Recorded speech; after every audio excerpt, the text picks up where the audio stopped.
ज्या पद्धतीमध्ये stand up comedian Kunal कामरा यांनी राज्याचे माजी मुख्यमंत्री व आताचे उपमुख्यमंत्री एकनाथ शिंदे यांच्यावरती व्यंग कविता केली होती ते प्रकरण आपल्याला सर्वांना माहिती आहे। याबाबतीत माननीय प्रवीण दरेकर साहेबांनी विशेष हक्क समितीकडे त्याची तक्रार नोंदवली होती। त्यानुसार 2 ते 3 वेळा कुमार कामरा यांची हिअरिंग झाली।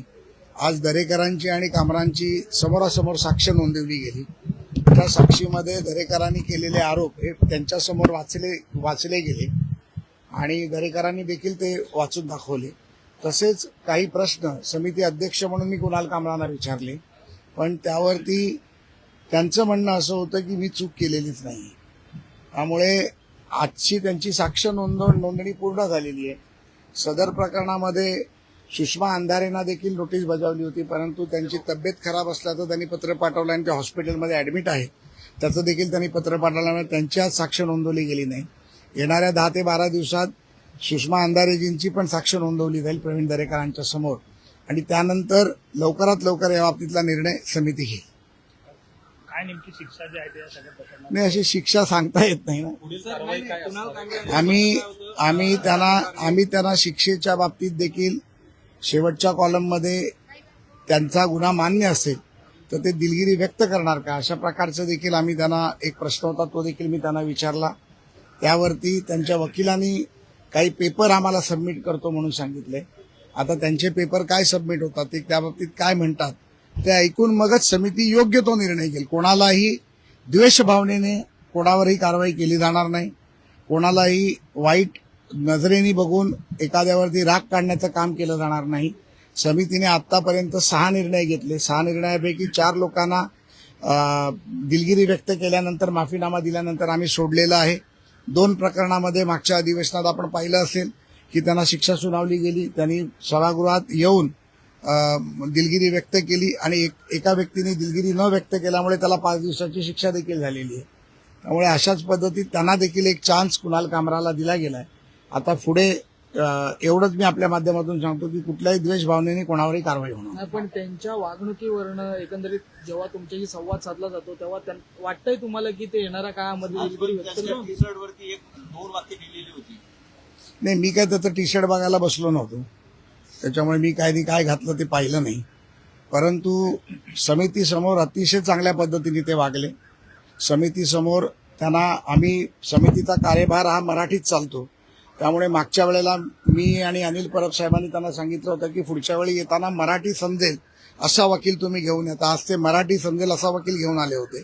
त्यामुळे माझ्या प्रश्नाची मराठीतली उत्तरही त्यांनी काही दिली आणि जी त्यांना नाही कळली ती त्यांनी त्यांच्या वकिलाच्या माध्यमातून समजून घेतली आणि उत्तरं दिली। सर, हिंदी खेद आहे का? खेद असेल तर ते माफीनामा देतील, खेद नसेल तर नाही देणार। तसं वेगळं जे गाणं किंवा म्हटलं होतं त्यांना नाही, त्यांचं म्हणणं आहे की मी व्यंगातून गाणं निर्माण केलं। माझा हेतू कॉमेडी करण्याचा आहे आणि कॉमेडी हा माझा व्यवसाय आहे। त्यामुळे मी ते केलं आणि लोकांना ते आवडलं म्हणून लोकांनी ते पाहिलं। त्यामुळे प्रथम दर्शनी तरी त्यांना कुठली त्याबद्दल स्वतःला चूक केली असं वाटत नाही।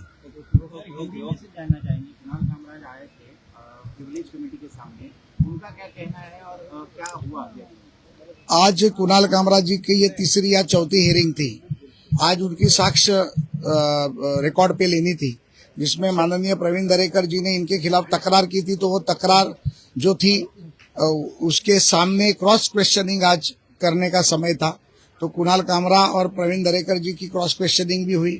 उसमें कुणाल कामरा को भी 24 प्रश्न पूछे गए, जिसमें अनेक प्रकार के उन्होंने जो गलतियां की उस बारे में बताने की कोशिश की। कॉन्स्टिट्यूशन के राइट्स के बारे में पूछने की कोशिश की, प्रिविलेज कमेटी के राइट्स के बारे में उनको पूछने की कोशिश की।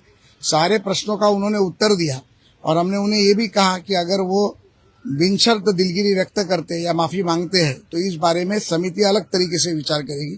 तो उनके वकील ने कहा है कि उनके इस बारे में वो उनसे चर्चा कर समिति को ईमेल के द्वारा और राइटिंग द्वारा भेजेंगे। लेकिन हमेशा जब वो हियरिंग के लिए आते हैं अपने टी शर्ट पर एक सार्कास्टिक और एक तरह का सिंबॉलिक मैसेज वो लिख कर लाते हैं, तो क्या ये नहीं, मुझे लगता है कि मैं उन्होंने क्या पहना था, क्या किया था, वो देखने के लिए मैं बैठा नहीं था। मेरे सामने तो एज अ कॉजी जुडिशरी करके मैं आज उसके चेयरमैन के नाते बैठा था, और वो सामने जो बैठे थे आरोपी के नाते बैठे थे। तो उनकी बात सुनना, हमने जो प्रश्न पूछे उसका उत्तर हम उनसे अपेक्षित करना चाहते थे। जो उन्होंने उत्तर दिए वो रिकॉर्ड पे लिए गए हैं। अभी उनके राइटिंग में जो सबमिशंस आए वो भी रिकॉर्ड पे लिए जाएंगे। उसके बाद समिति बैठकर इस बारे में आगे कैसे जाना है ये तय करेगी। अभी 15 दिन के अंदर जल्द से जल्द 22 या 23 तारीख तक सुनवाई करने का हमारा इरादा है।